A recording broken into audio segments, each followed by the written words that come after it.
I don't know where to start. I'm a CSI agent, and I thought I'd tell you about one of my cases. For those who don't know, CSI stands for Crime Scene Investigations. Our agents are usually the second people on the scene, right after the police or sheriff's department finish their initial walkthrough. It's our turn to start gathering evidence to help in any way we can.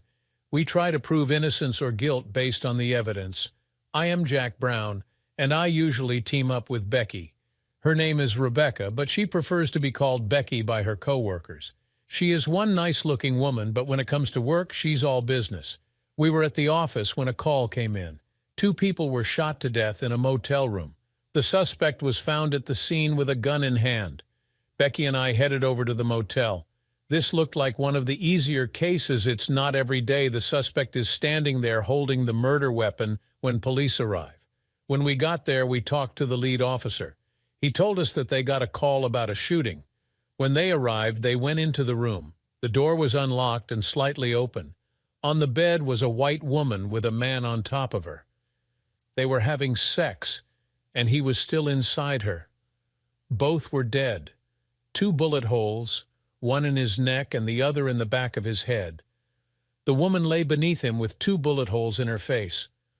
Apparently, there were 3 shots fired, and the bullet that went through the male victim's neck went clear through him and into her chin area. The officer also told us that the suspected shooter was standing there with the gun in his hand and dropped it when they entered the room. He looked at the officers and said he didn't do it. He wouldn't say anything else. He was in shock or bewildered. Of course, they did their usual cuffing and read him his rights. He refused to talk. As we were talking, another officer was bringing the suspect out of the room in cuffs. I looked up and saw that it was a friend of mine, Tom. His shirt was covered in blood. He saw me and said, "Jack, I didn't do it. I didn't do it." My stomach dropped.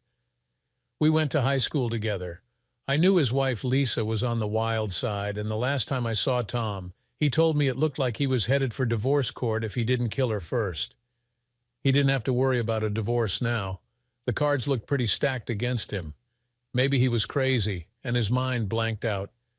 I don't know, but the evidence would hopefully tell us the truth.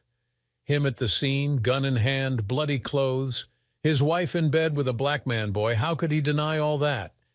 Maybe he was thinking of going for an insanity defense. Becky and I started in on our task of gathering information quickly but thoroughly. We went over the 2 dead bodies on the bed. An ambulance was there to take them away as soon as we were finished with them. The man was indeed still inside Lisa, and it looked like he climaxed as he was shot. You always read stories about it, but very rarely ever see it. She wasn't quite so lucky. Her face, what was left of it, showed total horror. The police were right. The first shot went through the man's neck and into her lower face around her chin. It looked like a second shot was fired into the back of the man's head and was still lodged in his skull. A third shot was fired into the forehead of Lisa. We finished gathering evidence and went outside to look around. We followed procedure and looked for witnesses and tire tracks and whatever else we could find. While we were inside, we found a camera on the floor at the end of the bed and took it with us. Also, Tom's car was there, and we had it towed to our garage. We called the jail and told them we wanted all of Tom's clothes to check for residue from the gunfire. 3 shots at close range should leave some residue. I got a call from the lead officer who said that Tom kept saying he didn't do it, and that I was the only one he would tell his story to. Man, I didn't want to get involved in this mess. All the evidence was pointing at Tom, an old friend. What the hell was I supposed to do? I agreed to listen to his story. I did tell him that his whole testimony would be taped. I was still obligated to do my job correctly. I also told him that I always go by the evidence, and right now it was getting overwhelming against him, but that I still keep an open mind till all the evidence is in. I also told him that if or when it goes to trial, I would have to testify as to the evidence. It would include everything he told me now also. I asked him if he still wanted me to hear his story. He said, "Yes, Jack, I trust you to do the right thing," and began telling his story. I turned on the recorder and sat back and listened. Tom's story. I didn't know what to do. I caught Lisa cheating over and over and was now trying to figure out how to respond. We haven't been getting along for quite a while. We were married 7 years before the problems began. We had 2 kids, Tommy Jr. and Katie. As you know, Jack, Lisa and I got married fresh out of high school. I started working in one of the local factories, and she works for her dad in an insurance agency. Her dad is wealthy, but not to the rich standpoint. He's well known in our area and pulls a lot of weight. He didn't mind Lisa and me dating in high school because I was the popular high school jock, and of course, he told everyone that I was dating his daughter. As luck would have it, I broke my leg in the last football game my senior year. Any chance of a scholarship was gone. I wasn't that smart for any academic-type scholarship, so college was out of the question. My parents wanted to try and fund my education, but I told them not to waste their money. I really didn't know what I wanted to do anyway. After graduation and my leg healed, my dad got me on at the factory. It was hard work, but paid well. I did my best since my dad got me the position. He passed on just last year. I really miss him. He was too nice and too young a man to die so early in life. Of course, after Lisa's dad found out I wasn't furthering my education, he told Lisa that he didn't want her dating me until she turned up pregnant. He was pissed. There wasn't much he could do about it. Lisa and I got married before she started showing very much. Her dad wanted her in a white dress, of course. Once the baby was born, everyone figured it out. Either the baby was 3 months premature, or Lisa was pregnant before she got married. Big deal, it happens a lot. We were happy and got a small place and settled down. Of course, Lisa's dad and I never got along. I wasn't good enough for his precious little girl. We went on and life seemed good. We had our arguments like all couples, but her parents were always interfering. She said she wanted to work instead of staying home with the kids. She started working for her dad as a secretary for his agency. My mom babysat the kids. Lisa hadn't worked for 3 months before our love life took a hell of a dip. She was always too tired or not feeling well. One morning she was getting dressed and was putting on a somewhat short skirt. She wasn't wearing any underwear. What the hell is going on? Now you don't wear panties, I asked. She didn't look disturbed at all. No, I stopped wearing them 6 months ago. For some reason, I kept getting a yeast infection about every 3 months, and when I went to the doctor, she told me to go sans panties. Since I've done that, I haven't had a yeast infection. What about periods and times like that? Of course, I have to wear them then, but I wear a pad, and then it's only for a week. What do you think I do, show my bum to the world? Most of the women I know don't wear panties unless they have to. I didn't know what to think. I always thought most women wore panties. It's not like I check every woman's bum out looking for a panty line. I knew I would from now on. Our sex life didn't improve, and all I could picture was my wife running around showing everyone her bum. I did talk to a couple of women that I was friends with and asked them if they wore panties. They laughed at me until I told them I was serious. Well, Tom, to be honest with you, I both do and don't. When I wear shorts or pants, I usually don't wear them. If I wear a skirt or dress, yes, I definitely do. I know guys are going to try and look up my skirt, and I guess I don't always sit ladylike. Carol was probably my best female friend.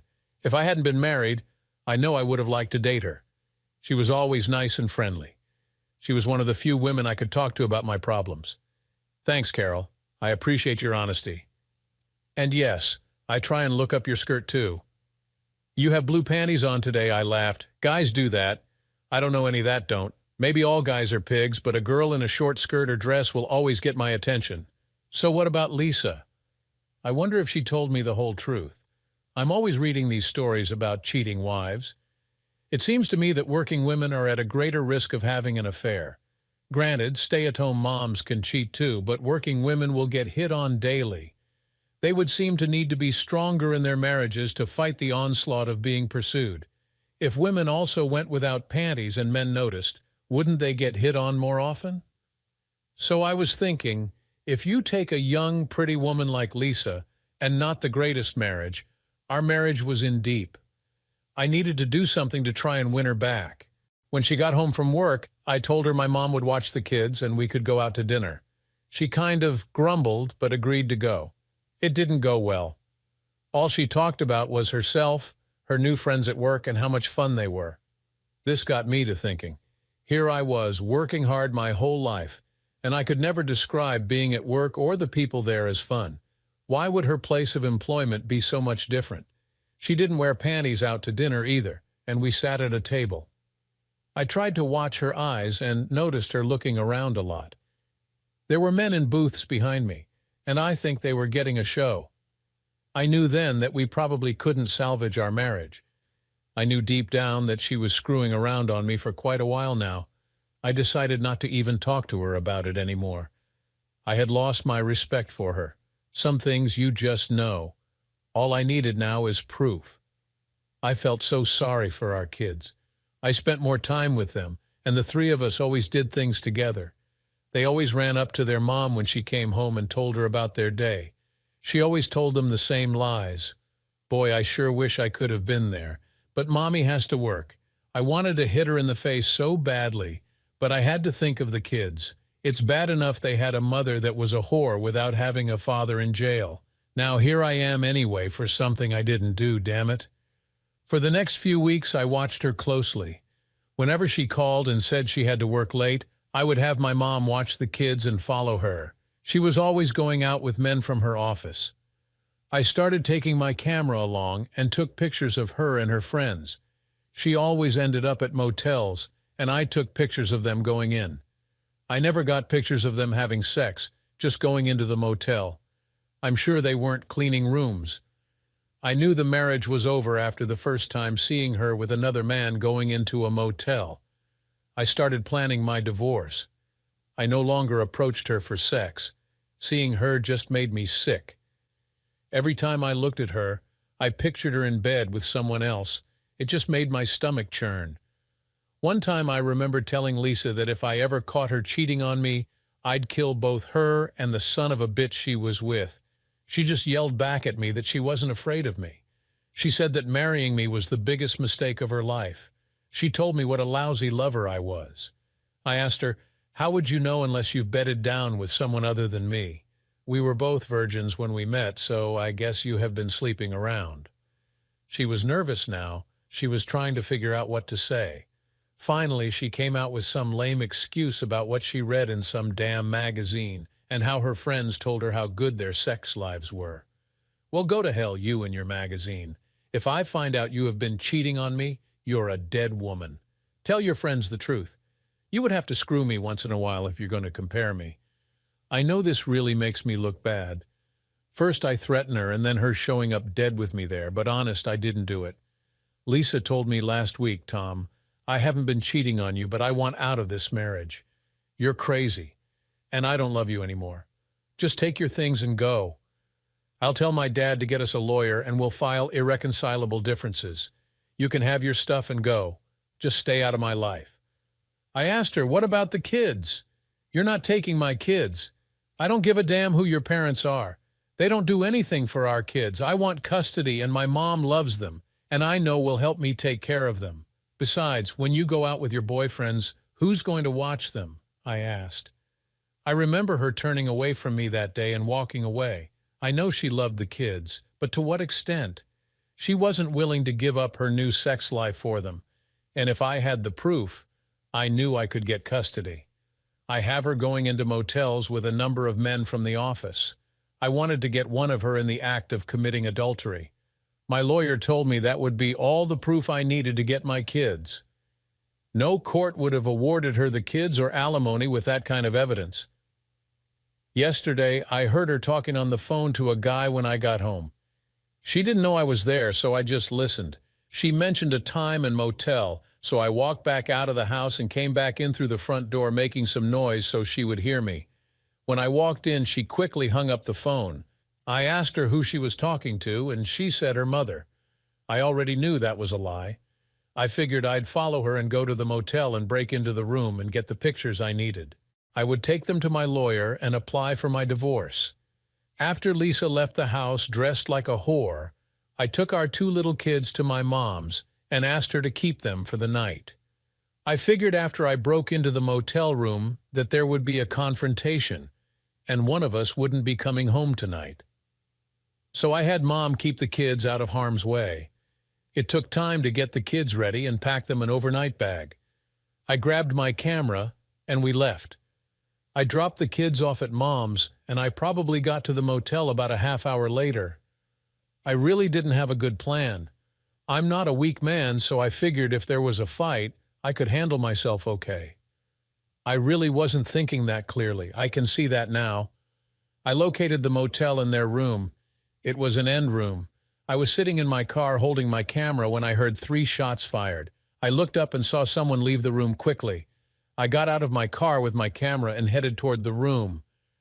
I didn't hear any sounds coming from the inside and slowly twisted the door handle and it opened. I pushed the door open and saw a big man lying on top of Lisa. He must have been having sex with her. They looked like they were both dead, with blood coming out of them onto the bed and floor. I looked down and saw a gun. I don't know why, but I picked it up. I was like in a trance or something, staring at my wife dead on the bed with this big man on top of her. I don't know how long I stood there, but a police officer told me to drop the gun and to lay face down on the floor and put my hands behind my head. I did drop the gun as well as my camera and laid face down in some of their blood. I couldn't speak. No words would come out of my mouth. I finally got out the words, "I didn't do it." I was then taken outside, and that's when I saw you, Jack. Please help me. There it was, his side of the story. Believable? I didn't know. I told him I would go through the evidence and we would see what happens. I asked him about the person he saw leaving the room. He told me it happened too quickly. He didn't see anything but a figure running quickly out of the building. He didn't even know if it was a man or woman. They did have on dark clothing. While I was there at the jail, I did run a test to see if he had discharged a gun lately. It came out negative, but he had taken a shower after he was put in his cell. The residue, if any, could have possibly washed away. When I got back to our lab, Becky asked me how it went. "Do you believe him, Jack?" she asked.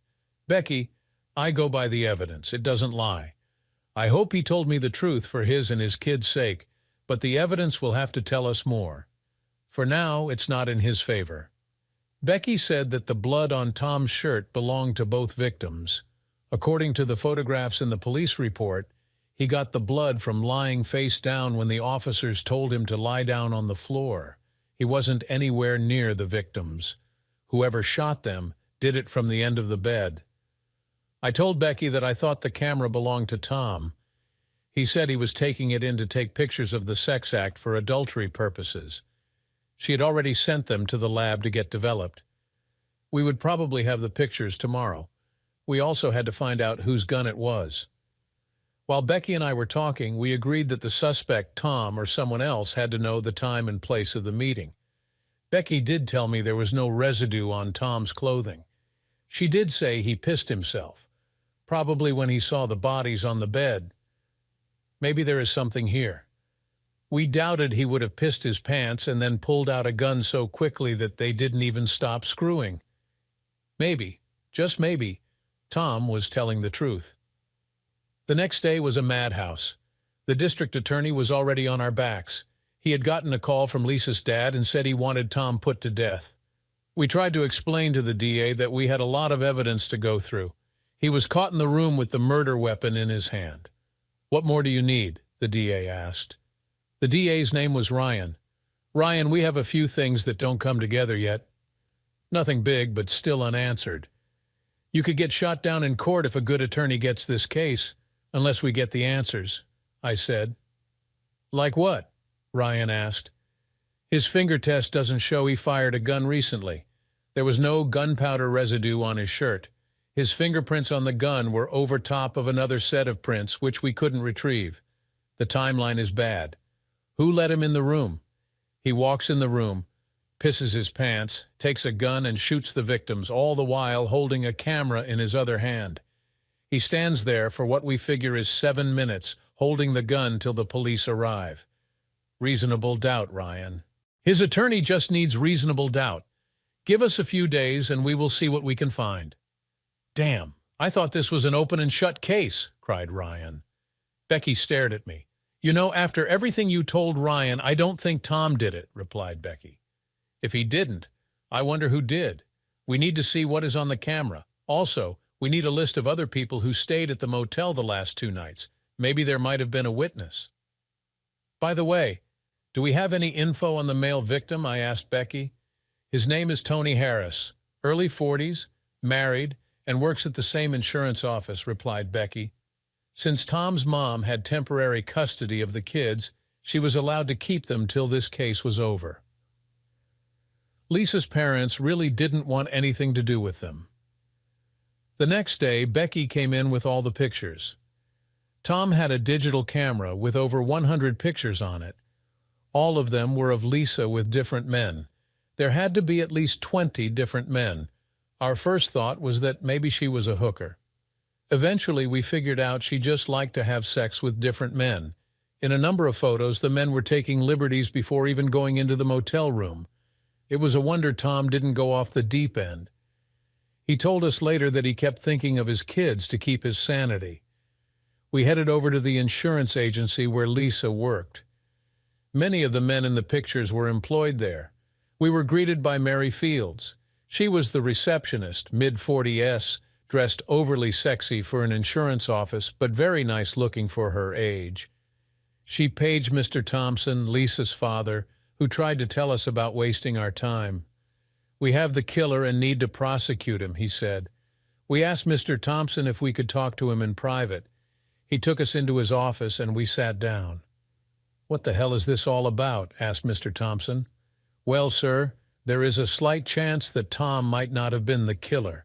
We have to close a few doors before filing the charges. We have photos of your daughter with other men. Unfortunately, we have to talk to them, and many of them work here," I replied. "You have your damn killer," he screamed at me.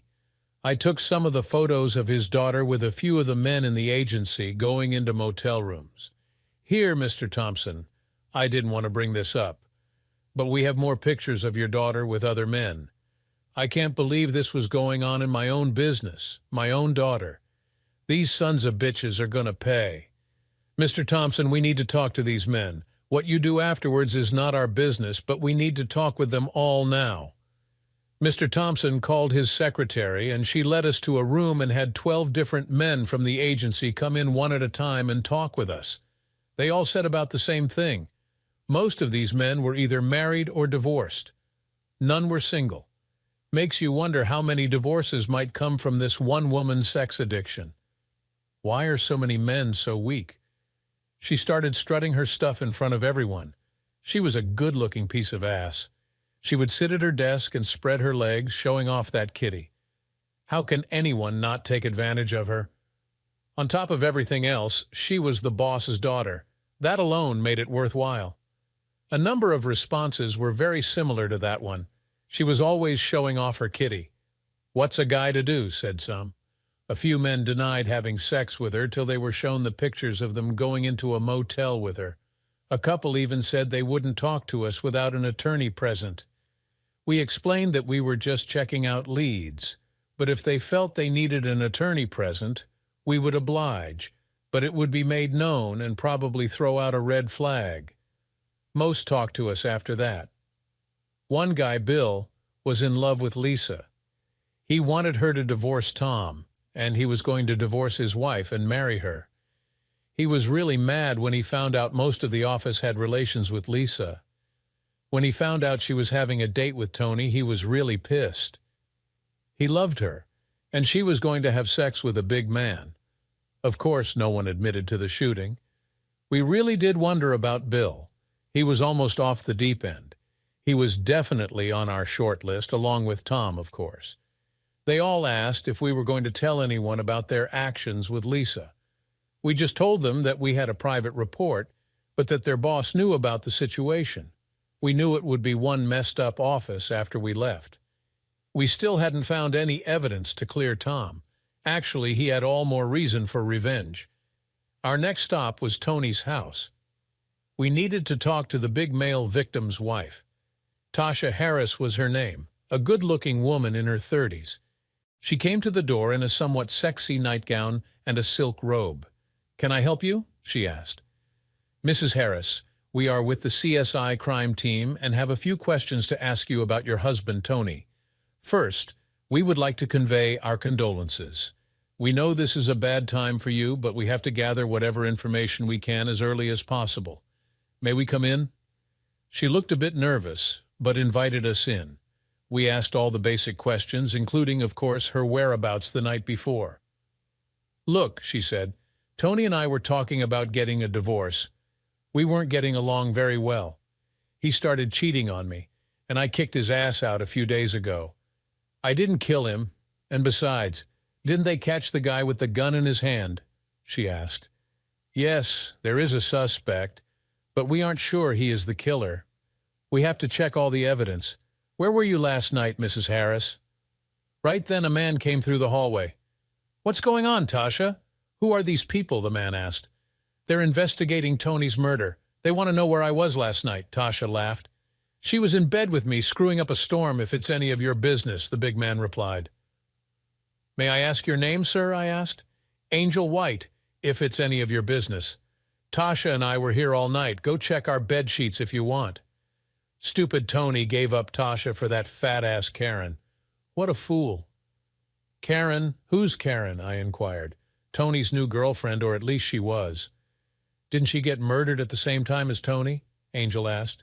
"Do you have Karen's address? We would like to talk to her." "In answer to your question, Karen wasn't with Tony last night. Sorry, we can't tell you any more right now," Tasha said. "Better watch it when you go see Karen. Damon, her husband, is a maniac. I don't know if he knows about Tony and Karen. Becky and I left Tasha's house." What a mess. Tom's wife sleeps around with God knows how many guys. He could be facing 2 counts of murder. His wife's dad didn't know that 12 of his agents had slept with his daughter.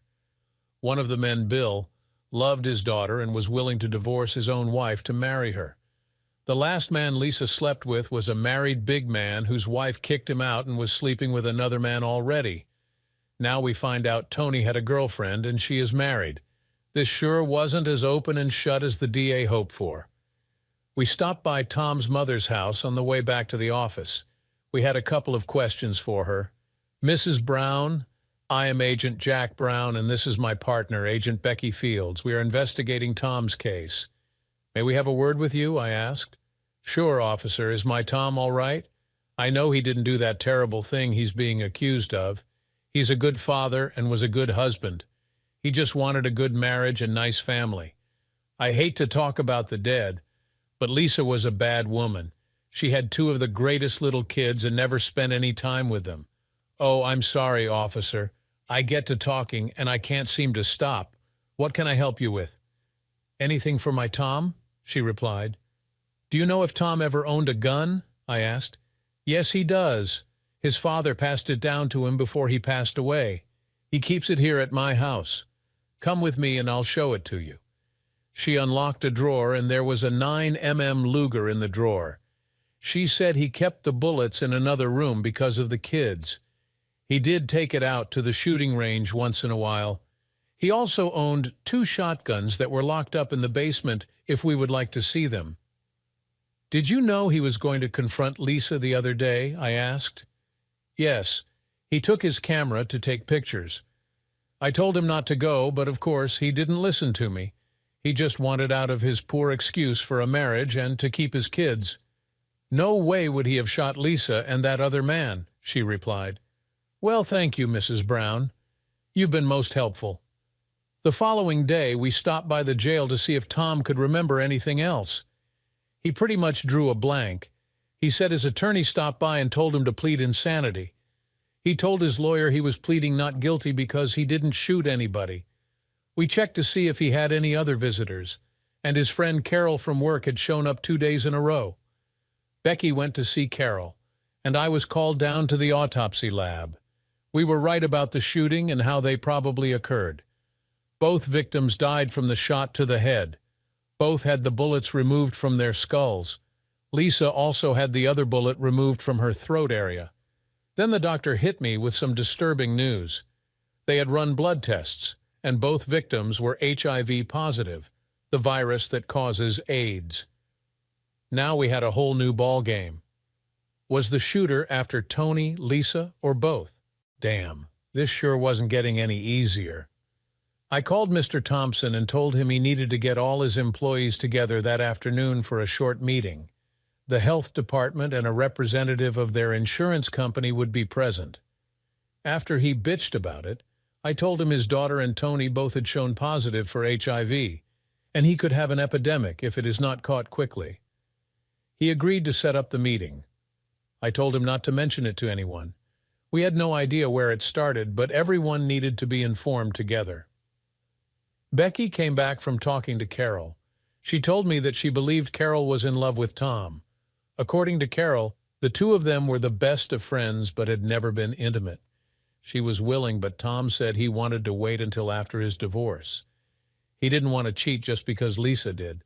Becky also told me that Carol said she was home alone the night of the shooting. I guess that leaves us with another possible suspect. We attended the meeting at the insurance agency. There were approximately 30 employees in all. They were all at the meeting. I was the first to speak. I just told them that an autopsy was done on both Tony and Lisa, and both of them were HIV positive. The room went totally quiet. It meant that anyone having sex with either of them might have the virus also. The health inspector took over the talk. He explained that anyone having sex with either person needed to be tested for the virus. Also, any other people, such as their husbands and wives, would need to be tested. And of course, anyone else they had unprotected sex with needed to be tested. He told everyone the results would be held in confidence. He did tell them that just because they had unprotected sex didn't mean they automatically had the virus. The insurance representative for the company's health insurance stated that all tests would be covered by their insurance. If anyone chose not to have the tests at that time, it would not be covered for the tests for the next 6 months. They wanted to make sure they stopped any possible epidemic now. He did tell everyone that they had 2 days to inform their spouses or significant others and make appointments for their testing. We recorded this meeting on a videotape. We wanted to see the expressions on the faces of the people. We were wondering if anyone knew about the virus before today. About a third of the people went home without signing up for the tests. We hoped it was because they had monogamous marriages. It left approximately 20 employees to be tested. I could imagine what would happen when they went home to tell their spouses. I heard people say over and over they were neat and clean people. I would have never thought they were carriers. Becky and I had a couple more stops to make. We headed over to see Karen and her husband. I knocked on their door, and a lady came to the door. I figured it was Karen. "Hello, I'm Agent Jack Brown, and this is Agent Becky Fields from the crime lab. Are you by any chance Karen Gray?" "What do you want here?" she asked. "We are investigating the shooting death of Tony Harris and another lady. Do you know Mr. Harris? We are told you are very close friends with him. You better leave before my husband gets here. Tony was just a friend. A car pulled up and a big man got out." "What's going on here? What are you people doing on my property?" asked the big guy. "Mr. Gray, I'm Agent Brown, and this is Agent Fields from the crime lab. We are investigating the shooting death of Tony Harris. The bastard deserved to die. One time he tried to put the make on my Karen, but she didn't let him get close to her, did you, honey? I just need to know where the two of you were last night between 7 and 10 p.m., I said. "What the hell, I didn't kill the scumsucker. I might have if he ever came back to bother Karen. I was hanging out with my homeboys and Karen was home watching TV. Now get the hell off my property. Thank you for your time. And just so you know, Tony tested positive for HIV. Good thing Karen said no to him." Karen looked scared to death as we left. We wondered if she was going to tell her husband. We notified Tony's wife about the virus so she and her latest boyfriend could get tested. We stopped by and let Tom know about the HIV testing. He shook his head and said he would get tested, but he hadn't had sexual relations with Lisa for about 6 months. The last 2 times, she wanted him to wear a condom. He said he hadn't had sex with anyone else. We stopped back at the office and watched the video of the insurance meeting. We wanted to see the faces of the people when HIV was mentioned. Horror was on the faces of most of the employees. They all looked rather stunned. That is, all except one person. We ran copies of pictures of a few of the individuals. I was looking over at Becky while she was making copies of the pictures and thought what a nice-looking gal she was. We were both single and had a lot in common. I thought about asking her out sometime. I definitely had to give it some serious thought. The phone rang, and it was the motel manager. He said he might have some information and a possible witness. The only problem was that it was a drunk. We told him we would be right over.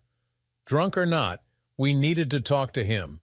We still wanted to know how the suspect got into the room without making noise. Surely two people don't go into a motel room, take off all their clothes, and start having sex with the door open or even unlocked. Tom told us that he saw a person leave and left the door ajar. It makes more sense than anything else we had going, but how did they get into the room without a key? We stopped in to see the motel manager and the clerk that was at the desk that night. We asked the clerk to explain everything he could remember about that night and to please leave nothing out. The clerk began. A good-looking, tall, big man came in for his key. A woman reserved the room earlier in the day. He came up to the desk and he paid for the room, so I gave him the key. He said thank you and left. "So you never saw the woman?" I asked. "Not then, I didn't.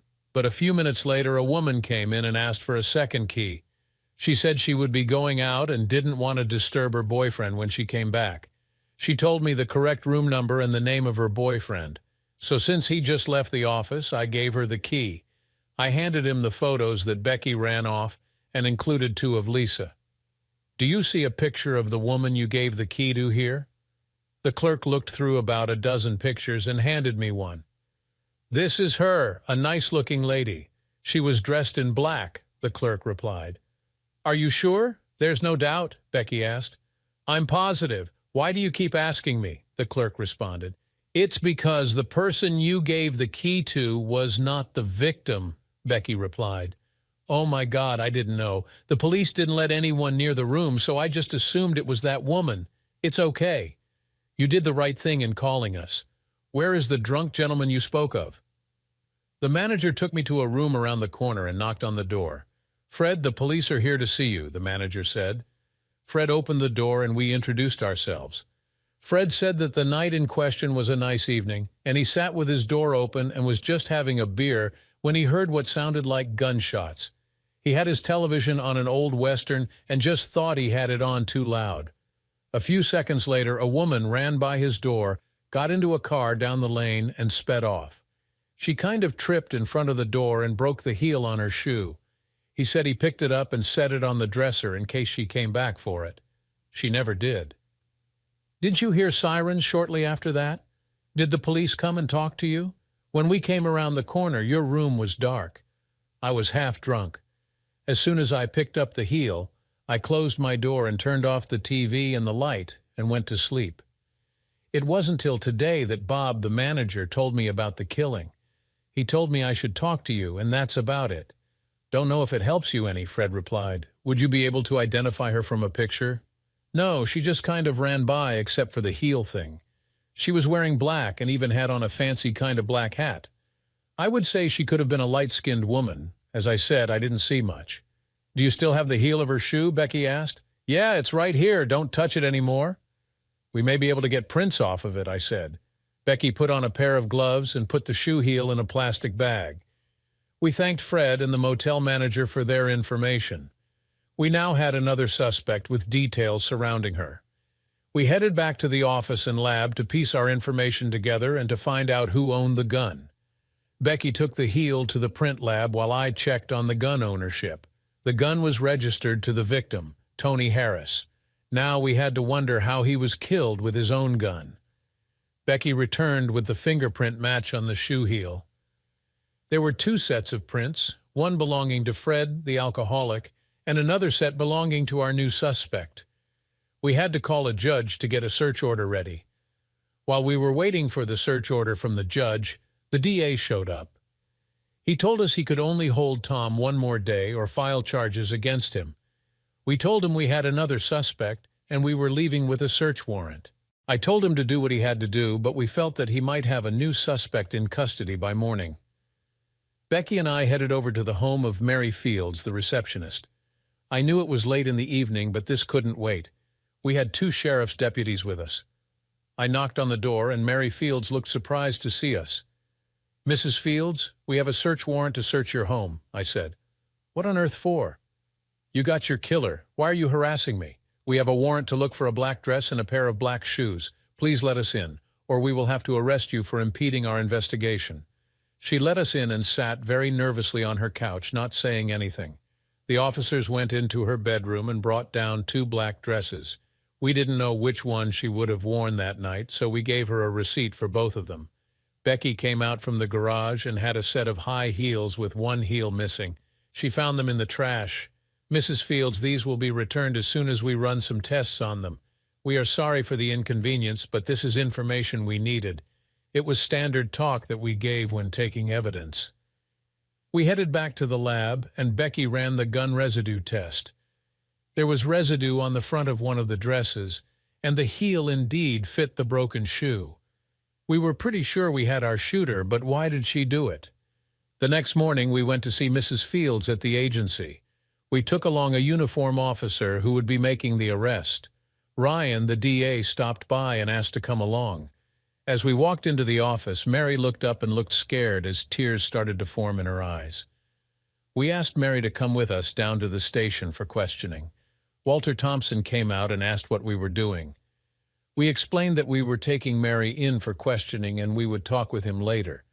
The deputy cuffed her, which surprised Mr. Thompson, and she was put in a squad car and taken to the police station. I spoke first and gave Mary her rights. "Mary, we know you did the shooting. We have eyewitnesses who saw you, the clerk when you got the key, and a man seeing you flee from the room moments after the shooting. Your black dress had residue stains on it from firing a gun. We also have the broken heel of your shoe with your fingerprints on it. We know you killed Lisa and Tony, but we would like to hear your side of the story." Mary knew it was over. There was no way she could hide it any longer. We did uncuff her, and the DA, Becky, and I listened to her story, Mary's story. "I was the queen in this agency before Walter brought his daughter in here. I was the one that all the men looked at, the one they dated and had sex with. I had my pick of the litter as far as these men were concerned. They wanted me, and I was happy to oblige them for many years. I know I was older, but men like experienced, good-looking women like me. It was me who got all the attention till that whore started working here. Her daddy thought she could do no wrong. She would sit there day after day showing her kitty to these men. They no longer came to me for sexual favors. They went to that whore, Lisa, because she was younger. I hated her. Tony still came to me. He was one of 2 big men that worked at this firm. When he first came to me, I went with him because of that fantasy. I fell in love with Tony, not because of his size. Hell, he was smaller than a lot of the other men. His tool was half the size of Walter's. The thing about Tony was he was so charismatic. He had a way of sweeping women off their feet. I've been divorced for 3 years, and I started having sex with Tony a year ago. About 3 months ago, he told me I was the best woman he had ever been with and was going to divorce his wife and marry me. I was so happy.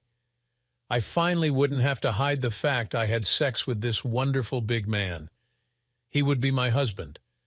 I know I was a few years older than him, but he said it didn't make any difference.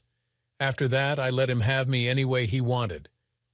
Last week, I broke out in my vaginal area. It was a yeast infection or rash of some kind. I went to my gynecologist, and she ran some tests. She called me the day of the shootings and said she had some bad news. I was in the early stages of AIDS. I was devastated. I went to the ladies' room and cried. After regaining my composure, I gave it some thought and decided to go on and try to enjoy my life. The doctor said that there were some treatments to help ease the pain, but there wasn't any cure. About an hour later, I got a call from Tony. He was in his office and asked me to reserve him a room at the motel. I thought it was going to be for us, so I agreed and hung up the phone. After confirming the reservation, I was going to call Tony back and tell him about being infected with AIDS. As I went to hit his phone button, his phone light came on. It meant he was making a call. I don't know why I did it, but I hit my mute button and listened in on his call. He called that whore Lisa. It was her he was going to have sex with that night. After talking to Lisa, he hung up his phone and left out the back way so he wouldn't have to face me. I cried as I went back to his office. Everyone else was gone for the day. I have the extra keys to all the desks. I knew he kept a revolver in his bottom left-hand drawer. I opened the drawer, removed the revolver, and put the bullets in it. I didn't care anymore. I had AIDS, and the man I thought loved me was going to screw a whore. I hated all I had left was revenge. I knew the motel and the time of the meeting since I made the reservation. I drove over and saw Lisa waiting in the car while Tony went in and got the key to the room. I have been with him often enough to know he only gets one key. Once they entered the room, I went to the desk clerk and asked for a duplicate key. He looked surprised, but didn't question it as he gave me the key. I thanked him and then parked my car around the opposite side of the building. I walked slowly to the door and I could hear them already having sex. She was saying, "Come on, Tony, give me that tool." They kept talking back and forth, and I was able to slip the door key in and opened it quickly. I already had the gun pointed at the back of Tony's head. I pulled the trigger, and the bullet must have gone into his neck. I didn't even hear Lisa scream. The bullet must have passed through Tony and into Lisa. I fired another shot immediately into the back of Tony's head, and he fell forward on top of Lisa. I took a step forward so Lisa could see me as I fired the third shot into her forehead while she was looking at me. I wanted her to know that it was me. I loved seeing the horror on her face. I dropped the gun and ran out of the room, not even closing the door. As I turned the corner to go to my car, my heel caught in a grate and broke off. I went home, sat down, and fell asleep. I didn't know till the next day that Lisa's husband Tom was there, and they pinned the murder on him. I just decided not to come forward. "Can I ask you why you suspected me at the HIV meeting?" Mary inquired. "You were the only person who wasn't surprised to hear the news. We took your picture along with a few others and got lucky. You said you had sex with Walter. Does he know you're infected?" I asked. "No, I guess he should know now. I think his wife might be a bit surprised. She never much cared for me either. What's funny is that none of these men wore condoms. I couldn't get pregnant, so I liked the feel. They all seemed like clean shirt-andy guys. I guess it's true that you can't judge a book by its cover. Walter and I have been having sex for a good 6 years. I wonder who gave me AIDS. I guess I'll never know." The DA booked her on 2 counts of first-degree murder. We were filing our paperwork and closing all the loose ends when Becky looked at me and smiled. "What? Why are you grinning like the cat that caught the mouse?" I asked. Becky replied, "I was just thinking how this case could make one good television show for CSI. "Nope, never happen. You need some dating or love between the main agents," I responded. "We could do that, couldn't we?" she asked. "Are you saying you will go out with me, Agent Becky Fields? All you have to do is ask Agent Jack Brown, and the answer will be yes." She smiled. Tom was released from jail, and Carol was waiting for him. It was tough on the kids for a while, but between Tom's mother and Carol, the kids should be okay. Tom and Carol are dating regularly. They take the kids with them every chance they get. Tom's test for HIV showed negative. He did tell me privately that he and Carol have gotten together, and he does wear a condom, at least for now. Mary pleaded innocent by reason of insanity. She lost and was found guilty of 2 counts of premeditated murder in the first degree. She will be serving 2 life sentences without a chance of parole. The whole insurance agency is a mess. We don't know how many cases of HIV came out of it, but we know there were at least a few and also quite a few divorces. Walter Thompson, Lisa's dad, tested positive for AIDS. His wife is suing him for divorce but wouldn't tell us her test result. Tony's wife and her boyfriend were both tested. We don't know the outcome of their tests. Karen is in intensive care after being beaten by her husband Damon. He is in jail awaiting his trial for assault and battery with intent to kill or maim. We assume she told him about her affair with Tony. Now it leaves Becky and me. I picked her up for our date. She looked beautiful, wearing a blue satin blouse with the top 3 buttons undone and a short, black, silky skirt. "Becky, you are one beautiful woman. I can't believe you would go out with me. Is this because you're hoping for a shot at TV?" I laughed. No, it's because I've had a crush on you ever since we met. I was just waiting for you to ask me out, she answered. I looked down at most of her thigh showing.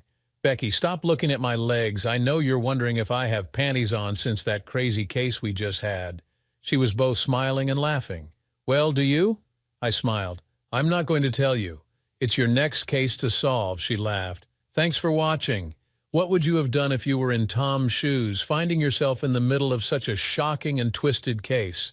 Let us know your thoughts in the comments below. Don't forget to like, share, and subscribe for more unbelievable stories like this one. See you next time.